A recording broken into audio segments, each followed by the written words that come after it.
السلام علیکم۔ آج جمعرات ہے، ستمبر کی 9 تاریخ۔ پاکستان میں اس وقت شام کے 7، بھارت میں 7:30، اور یہاں ہمارے اسٹوڈیوز کی گھڑیوں میں صبح کے 10 بج رہے ہیں۔ وائس آف امریکہ واشنگٹن کی اردو سروس سے میں ہوں خالد حمید، خبروں کے ایک بلیٹن کے ساتھ۔ طالبان کی طرف سے افغانستان کا کنٹرول حاصل کرنے کے بعد یورپی اور دیگر ممالک کے اعلیٰ سفارتکاروں کی پاکستانی حکام سے ملاقات اور بات چیت کے لیے دورے جاری ہیں، اور قطر کے وزیر خارجہ شیخ محمد بن عبد الرحمن الثانی افغانستان کی تازہ ترین صورتحال اور باہمی امور پر بات چیت کے لیے اسلام آباد کے ایک روزہ دورے پر آج جمعرات کو اسلام آباد پہنچ گئے۔ اسلام آباد میں قیام کے دوران قطری وزیر خارجہ پاکستانی ہم منصب شاہ محمود قریشی اور دیگر اعلیٰ پاکستانی حکام سے بھی ملاقات کریں گے۔ پاکستان کے شہر راولپنڈی میں CIA کے سربراہ ولیم برنز نے پاکستانی فوج کے سربراہ جنرل قمر جاوید باجوہ سے ملاقات کی ہے۔ ملاقات میں ان کے پاکستانی ہم منصب جنرل فیض حمید بھی موجود تھے۔ پاکستانی فوج کے شعبہ تعلقات عامہ کے مطابق ملاقات میں افغانستان کی صورتحال اور خطے کی سیکیورٹی صورتحال اور باہمی دلچسپی کے امور زیر بحث آئے۔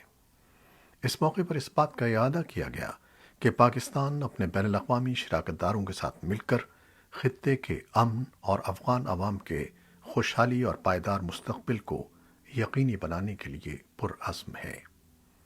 ISPR کے مطابق CIA کے سربراہ نے افغانستان سے انخلا کے عمل اور خطے کے استحکام کے لیے پاکستان کی کوششوں کو سراہا اور پاکستان کے ساتھ تمام سطح پر سفارتی تعاون کو مزید بہتر کرنے کے عزم کا اظہار کیا۔ پاکستان کی طرف سے امدادی سامان کی پہلی کھیپ کابل پہنچ گئی ہے۔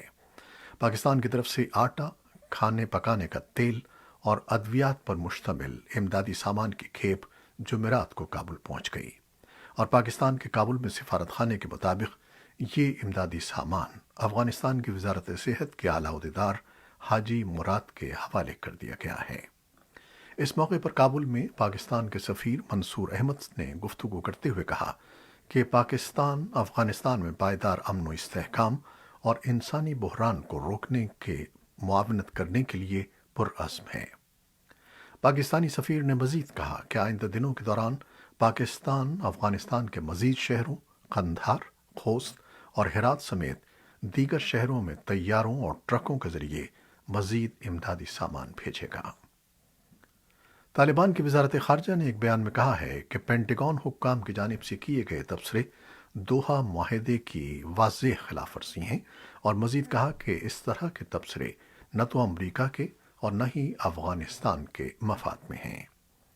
پینٹاگون کے عہدیداروں نے کہا تھا کہ عبوری حکومت میں شامل کابینہ کے کچھ ارکان، بالخصوص قائم مقام وزیر داخلہ سراج الدین حقانی، امریکہ کا جائز ہدف ہیں۔ بیان میں کہا گیا ہے کہ حقانی کا خاندان امارت اسلامیہ کا حصہ ہے اور اس کا کوئی الگ نام یا تنظیمی ڈھانچہ نہیں ہے۔ اسی طرح دوحہ معاہدے میں امارت اسلامیہ کے تمام عہدیدار بغیر کسی استثناء کے امریکہ کے ساتھ بات چیت کا حصہ تھے، اور انہیں اقوام متحدہ اور امریکی بلیک لسٹ سے نکال دیا جانا چاہیے تھا۔ یہ مطالبہ ابھی تک جائز ہے۔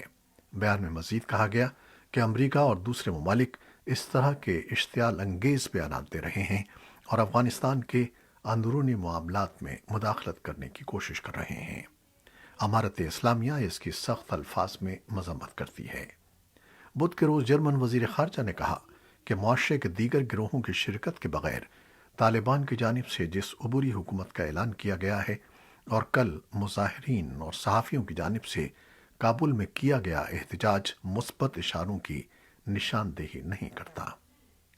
بلنکن نے نئی طالبان حکومت میں معاشرے کے تمام طبقوں کی عدم شمولیت پر اپنی تشویش کا اظہار کرتے ہوئے کہا کہ عبوری انتظامیہ کے لیے قانونی جواز اور حمایت کے حصول کے لیے کام کر کے دکھانا ہوگا۔ بدھ کے روز جرمنی میں ایک پریس بریفنگ کے دوران بلنکن نے کہا کہ امریکہ اور بین الاقوامی برادری کے ساتھ طالبان کی قیادت والی حکومت کے تعلقات کی نوعیت کا پورا دار و مدار آئندہ ہفتوں اور دنوں کے دوران سامنے آنے والا ان کا طرز عمل ہوگا۔ امریکہ اپنے بین الاقوامی پارٹنرز کے ساتھ مل کر طالبان پر دباؤ ڈال رہا ہے کہ وہ ملک سے باہر جانے والے افراد کو بحفاظت انخلا کی اجازت دیں اور جو کوئی بھی افغانستان سے جانا چاہے اسے آزادانہ سفر کی سہولت فراہم کرنے کا عہد پورا کیا جائے۔ بلنکن اور جرمن وزیر خارجہ ہائیکو ماس نے بدھ کے روز افغانستان کی صورتحال پر اپنے پارٹنرز کے گروپ اور اتحادیوں کے ساتھ مذاکرات کیے، جن میں طالبان کی جانب سے اقتدار سنبھالنے کے بعد ملک کی انسانی ہمدردی کی بنیاد پر امداد فراہم کرنے کی کوششیں جاری رکھنے پر زور دیا گیا۔ طالبان حکومت نے جمعرات کے روز ملک بھر میں احتجاجی مظاہروں پر اس وقت تک کے لیے پابندی لگا دی ہے جب تک ان مظاہروں اور احتجاجوں کے بارے میں کوئی قانونی ضابطہ تیار نہیں ہو جاتا۔ وزارت دفاع نے ایک بیان میں کہا ہے کہ کسی احتجاج سے پہلے وزارت انصاف سے اس کی اجازت لینا ہوگی اور 24 گھنٹے قبل سیکیورٹی فورسز کو اطلاع دینی ہوگی۔ بیان میں متنبہ کیا گیا کہ بغیر اجازت احتجاج کے نتائج کی ذمہ داری مظاہرین پر ہوگی۔ طالبان کے ترجمان ذبیح اللہ مجاہد نے ایک نیوز کانفرنس میں بتایا کہ جب تک کوئی قانونی ضابطہ تیار نہیں ہو جاتا ان احتجاجی مظاہروں کی اجازت نہیں دی جائے گی۔ چینی وزیر خارجہ وانگ وین بن نے طالبان کی جانب سے اعلان کردہ کابینہ کا خیر مقدم کیا ہے۔ انہوں نے کہا کہ اس سے افغانستان میں 3 ہفتوں سے زائد عرصے سے جاری انارکی ختم ہوئی ہے اور یہ امن کی بحالی اور ملک کی تعمیر نو کے لیے ایک ضروری قدم ہے۔ اسی دوران چین نے افغانستان کے لیے $31 ملین مالیت کی امداد کا وعدہ کیا، جس میں خوراک کی فراہمی اور کرونا وائرس ویکسین بھی شامل ہے۔ افغانستان کے سابق صدر اشرف غنی نے بدھ کے روز کہا کہ ان کے گزشتہ ماہ اپنے ملک چھوڑ کر متحدہ عرب چلے جانے کی وجہ دارالحکومت کابل کی سڑکوں پر خونریزی کو روکنا تھا، کیونکہ طالبان باغیوں نے کنٹرول حاصل کر لیا تھا۔ انہوں نے سرکاری فنڈز ساتھ لے کر جانے کی اطلاعات کو مسترد کیا۔ غنی نے ایک بیان میں کہا کہ کابل چھوڑنا ان کی زندگی کا سب سے مشکل فیصلہ تھا، لیکن وہ سمجھتے تھے کہ کابل اور اس کے 60 لاکھ شہریوں کو بچانے کا یہی واحد طریقہ تھا۔ متحدہ عرب امارات کا کہنا ہے کہ اس نے انسانی بنیادوں پر غنی کا خیر مقدم کیا۔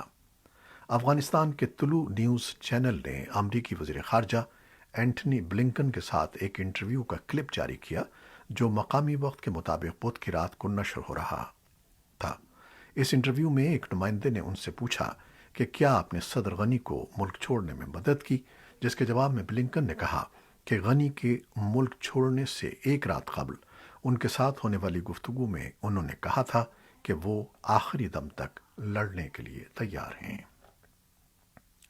خواتین کے امور سے متعلق اقوام متحدہ کے ادارے نے افغانستان میں طالبان کی نئی عبوری حکومت میں خواتین کی شرکت کے فقدان پر گہری مایوسی کا اظہار کیا ہے۔ افغانستان کے لیے اقوام متحدہ کے خواتین سے متعلق ادارے کی نائب نمائندہ ایلیسن ڈیویڈیان نے کابل سے ایک ویڈیو کال کے ذریعے نامہ نگاروں کو بتایا کہ یہ بات قابل قبول نہیں ہے کہ بین الاقوامی برادری یہ قبول کرے کہ خواتین حکومت کا حصہ نہیں ہیں، نہ صرف افغانستان بلکہ کسی بھی ملک میں۔ منگل کے روز اعلان کی گئی قائم مقام حکومت میں طالبان نے صرف مردوں پر مشتمل وزراء کی لسٹ پیش کی ہے۔ اس لسٹ میں خواتین کے امور کی وزارت بھی موجود نہیں تھی۔ نمائندہ ایلیسن ڈیویڈیان نے بین الاقوامی برادری پر زور دیا کہ وہ خواتین کی قیادت کی سول سوسائٹی کی تنظیموں کو فنڈز دیں تاکہ وہ اپنے حاصل شدہ حقوق کی حفاظت کر سکیں۔ دنیا کے دیگر ملکوں کی طرح بھارت کی نظریں بھی افغانستان کی نئی کابینہ پر لگی ہوئی ہیں۔ اب جب کہ نئی کابینہ تشکیل پا گئی ہے تو بھارت کے متعدد تجزیہ کاروں نے اس پر عدم اطمینان کا اظہار کیا ہے اور کہا ہے کہ یہ کابینہ نہ صرف بھارت کے لیے بلکہ پوری دنیا کے لیے باعث تشویش ہے۔ تاہم بعض تجزیہ کار یہ بھی سمجھتے ہیں کہ چونکہ یہ عبوری کابینہ ہے، اس لیے توقع ہے کہ اس میں دوسرے گروپوں، قومیتوں اور خطوں کو بھی نمائندگی ملے گی۔ ایک دوسرے تجزیہ کار کے مطابق اگرچہ اس کابینہ میں حقانی نیٹ ورک کو زیادہ اہمیت حاصل ہے، تاہم انہیں امید ہے کہ طالبان قیادت طالبان قیادت کابینہ میں توازن قائم کرنے کی کوشش کرے گی اور سابق صدر حامد کرزئی، قومی مصالحتی کونسل کے سربراہ عبداللہ اور عبدالرشید دوستم کے حامیوں کو بھی حکومت میں شامل کیا جائے گا۔ لیکن یہ دیکھنا ہوگا کہ بھارت کے حوالے سے اس حکومت کی پالیسیاں کیسی رہتی ہیں۔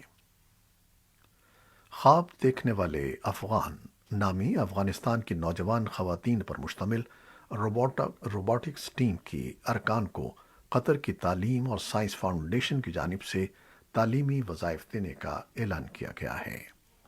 قطر حکومت نے حال ہی میں کابل ایئرپورٹ سے غیر ملکیوں اور ایسے افغان شہریوں کے انخلاء کے لیے جن کی جان کو خطرات لاحق تھے اہم کردار ادا کیا ہے۔ انہی افراد میں خواتین پر مشتمل اس ٹیم کی طالبات بھی شامل ہیں جنہیں دارالحکومت دوحہ کی اسکولز اور یونیورسٹیز کے ایجوکیشن سٹی کیمپس میں ٹھہرایا گیا ہے۔ منگل کے روز امریکی وزیر خارجہ اینٹنی بلنکن نے قطر کے دورے میں خواتین روبوٹکس ٹیم کی کئی ممبران سے ملاقات بھی کی۔ بلنکن نے ان طالبات سے گفتگو میں کہا کہ سائنس میں اہمیت کے حوالے سے جو آپ نے کہا ہے وہ دوسروں کے لیے مشعل راہ ہے۔ آپ کی مثال صرف افغانستان کو ہی نہیں بلکہ دنیا بھر کو ایک اہم پیغام دیتی ہے۔ اور اب کورونا وائرس سے متعلق کچھ خبریں۔ امریکی صدر جو بائیڈن آج جمعرات کی سپہر وائٹ ہاؤس سے ایک اہم تقریر میں ملک بھر میں کووڈ 19 کیسز کے ڈرامائی اضافے سے نمٹنے کے لیے ایک نئی حکمت عملی کا اعلان کریں گے۔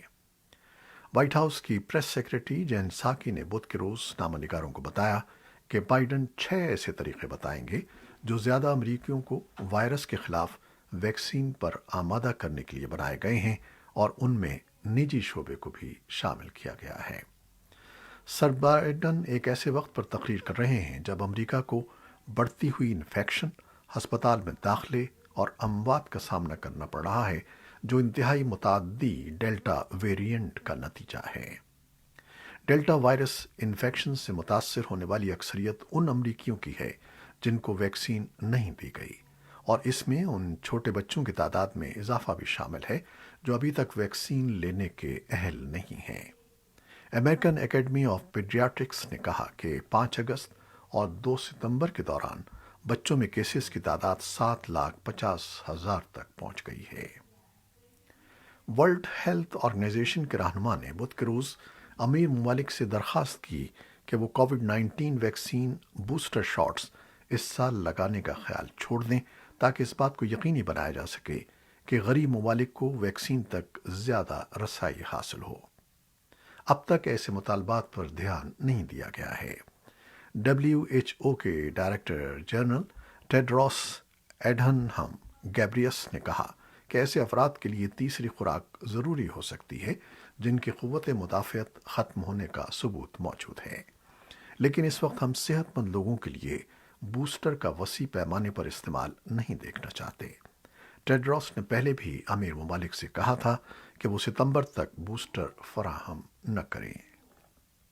شمالی مقدونیہ میں پولیس اور پبلک ہیلتھ کے عہدیداروں کا کہنا ہے کہ کووڈ 19 مریضوں کے لیے قائم کیے گئے ایک عارضی ہسپتال میں آگ لگنے سے کم از کم 10 افراد ہلاک اور متعدد زخمی ہو گئے ہیں۔ یہ آگ بدھ کی رات مغربی شہر ٹیٹوو میں لگی جہاں اس علاقے میں انفیکشن کیسز میں حالیہ اضافے کے بعد یہ ہسپتال بنایا گیا تھا۔ آگ لگنے کی وجہ فوری طور پر معلوم نہیں ہو سکی۔ مقدونیہ میں 30% سے کم آبادی کو مکمل طور پر ویکسین دی گئی ہے اور شمالی مقدونیہ میں اگست کے آخر سے انفیکشن اور اموات میں نمایاں اضافہ دیکھا گیا ہے۔ فرانس میں سن 2015 کے دہشت گرد حملوں سے منسلک 20 افراد کے خلاف مقدمے کی سماعت بدھ کے روز پیرس میں شروع ہوئی، جس کا تقریباً 9 مہینوں تک جاری رہنے کا امکان ہے۔ ملزموں میں شامل 6 افراد کے خلاف مقدمہ ان کی غیر موجودگی میں چلایا جا رہا ہے۔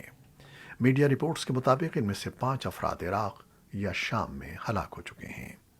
حملوں کا بچ جانے والا آخری حملہ آور بدھ کے روز عدالت میں پیش ہوا، جہاں دہشت گردی کی اس رات کے تاریخی مقدمے کا آغاز ہوا جس نے پورے فرانس کو ہلا کر رکھ دیا تھا۔ فرانس اور موراکو کی دوہری شہریت رکھنے والے عبدالسلام کو برسلز میں اس وقت گرفتار کیا گیا تھا جب وہ اپنی خود کش جیکٹ کو ضائع کرتے ہوئے